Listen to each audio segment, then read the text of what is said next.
When you try to meet every expectation, your identity diffuses. When your identity diffuses, your leadership feels or can feel unstable. And when leadership feels unstable, purpose fades. The shift for me was not reducing ambition, it was narrowing alignment. Returning to core values, my core values: clarity, communication, consistency, and fairness. What are yours? Before we dive back in, I want to say something to head teachers listening. Attendance rarely improves through effort alone. It improves through clarity and alignment. If attendance still feels fragile in your setting, you can now apply for a senior attendance and leadership review. It begins with a short strategic assessment. If eligible, you'll be invited to claim a private one-to-one strategy session valued and fully funded at £700. That session includes not only a focused leadership review, but also a suite of practical strategic tools, frameworks, and templates designed to support your next 90 days and reduce reactive pressure in your context. This is not a compliance audit. This is an opportunity. It's a structured strategic intervention for senior leaders. If this feels relevant to you and your current context, then you can apply now using the link in the show notes or by scanning the code on screen.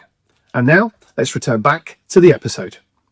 The biggest threat to headship isn't pressure, it's disconnection. You carry the role and quietly lose the reason you chose it. And that is far more dangerous. Pressure is expected. We talk about pressure and we prepare for pressure. Inspection pressure, maybe budget pressure, attendance pressure, parental or carer pressure. But we rarely talk about the slow drift, the moment when leadership becomes mechanical, when you're still performing, still competent, still making good decisions, but something feels flatter. I remember a period in my own journey where nothing dramatic had happened. There was no crisis, no failure of any sort, no public challenge. But on paper, everything was stable. But I walked out of a classroom visit one day and realised that I felt neutral, not energised, not inspired, just neutral.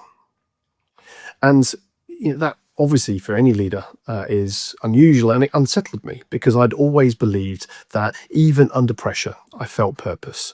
That moment was my warning signal, that very moment. It wasn't a collapse, but maybe a drift. Purpose drift is subtle.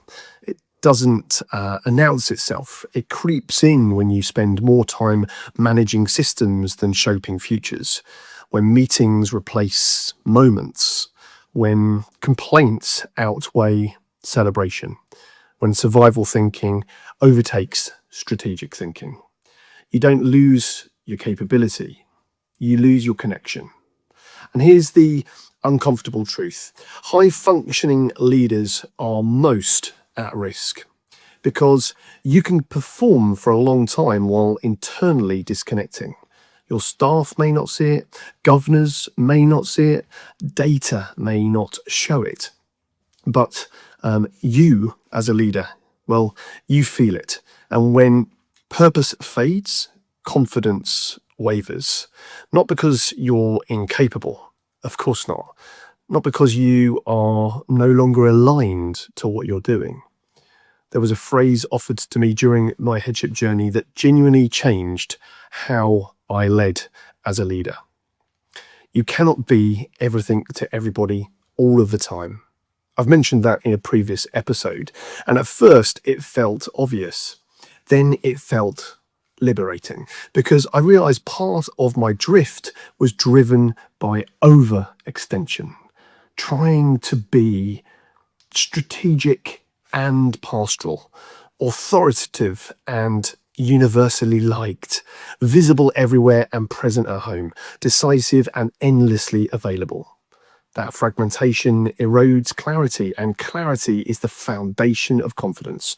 When you try to meet every expectation, your identity diffuses. When your identity diffuses, your leadership feels or can feel unstable. And when leadership feels unstable, purpose fades.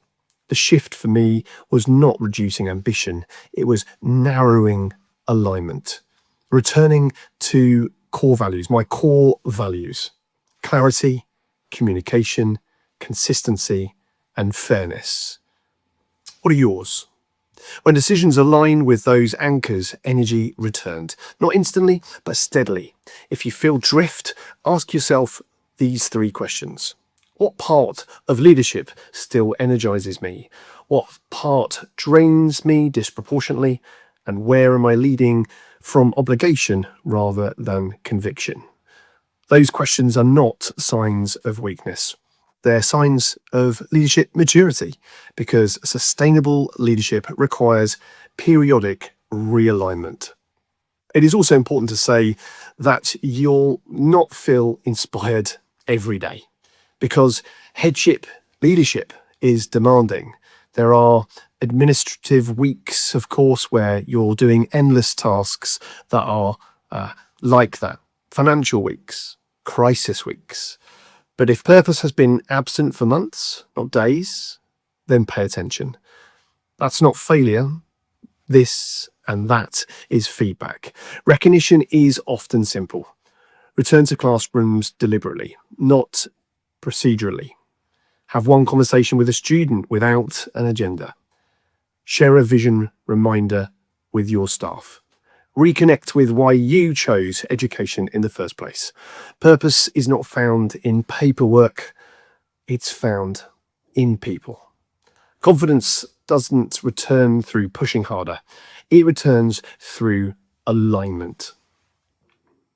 When who you are and how you lead match together, when you stop performing leadership and start inhabiting it again, you cannot be everything to everybody all of the time. And when you accept that, you stop fragmenting yourself. Fragmentation drains purpose. Alignment restores it. The biggest threat to headship is not pressure. It is forgetting why the pressure matters. If you're feeling drift, don't panic. Just pause. Pause, realign, and reconnect. Because leadership is not just a role you carry. It's a vocation you inhabit, and you're allowed to return to it. If you're a head teacher carrying attendance pressure, you can apply for the Senior Attendance and Leadership Review. It starts with a short assessment. Eligible leaders are invited then to claim a fully funded £700 private strategic session, including practical leadership tools to support a clear 90-day attendance focus. You can apply now using the link in the show notes. Thanks for listening. Let's stay connected.